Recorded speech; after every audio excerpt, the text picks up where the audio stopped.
Back, we continue to bring you reactions of the union budget this year. Has enough been done to get us onto a sustainable growth path, a growth path where the maximum number of people are positively impacted? Joining us now, Mr. Sanjeev Bajaj. Thank you very much, Mr. Bajaj, for being with us. If you were to look at a particular highlight in this budget, which sector would it be? Would you say that it's the jump in capital expenditure? Would you say that it's the infrastructure fund which has been stepped up massively? Would you say it's healthcare, or would you say it's actually all of the above? So Vishnu, it will actually be the last one, because it took you three different options to ask me to choose from.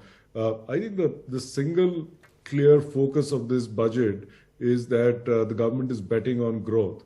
And interestingly, if you see the last 4 or 5 years, our growth in the economy has been led more on the consumption side, and that helps in the short term. But really long-term growth for a developing country like us comes from equal, if not more, focus on the investment side. And that's the clear intent that we are seeing from the government today across multiple sectors.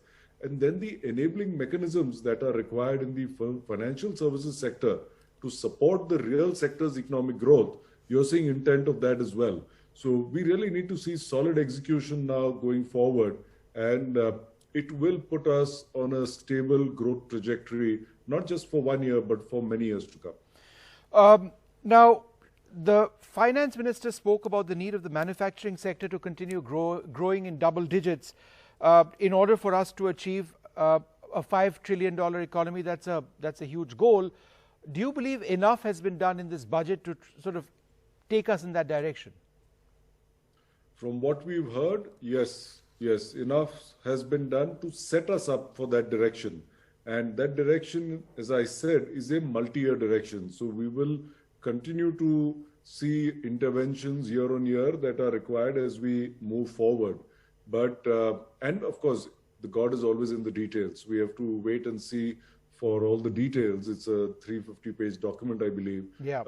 But from what one is hearing and seeing so far, these are all steps in the right direction.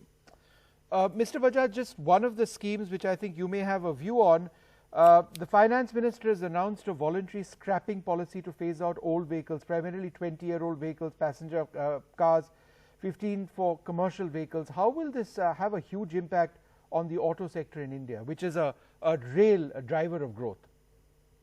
Vishnu, the first thing it does is it sets the ball rolling for this kind of a process, I would say, which didn't exist earlier. So it's 20 years for private vehicles, 15 for commercial vehicles. They have to go through a test. And of course, it creates a whole replacement, bring down pollution. It will just improve throughput on our highways, because these old vehicles end up going really slow and they block capacity effectively. Yep. So this sets a trend in the right direction, and then I'm sure they will do more as we go forward. All right, and you were talking about the environment just very briefly in connection with the auto sector, but in terms of allocating funds towards cleaning up our cities, the environment industries which are polluting, has enough been done? Here again, it's a multi-year effort, very clearly from the allocations to the cities, to the investment on the solar side, the hydrogen energy initiative which they've taken for the first time. So what you're seeing are actions being taken, not only what will help us today, but to help us build the capability for future action also towards the environment. So and this, as we know, is always going to be work in progress. At least the government is very clearly putting its thoughts down and putting in place certain actions at this point. So the fiscal deficit being sort of put at pegged at 9.5% of GDP, is that I'm sure you'd welcome it, but would you have ideally liked to have seen it significantly more than this, considering that so many governments around the world have decided that in a situation like this, one needs to move beyond a standard figure for fiscal deficit management? So 9.5% is what they're expecting for this year, and I think it's 6.8 is what they're saying they will get to in the next 4, 5 years or so. it is important for the government to set the direction right, because that's what global companies, rating agencies look at, and they will see clearly a fall year on year, at least as is planned. The second thing is, it all depends on growth. Now, we know they're talking for 11% growth next year. By all accounts, it should be at least 10%. But if we continue growing forward and at a strong rate, then these numbers can also go for a review, because it will then help the government decide, do they need to spend more for certain sectors? Is the recovery even, uneven? And they can take the necessary action.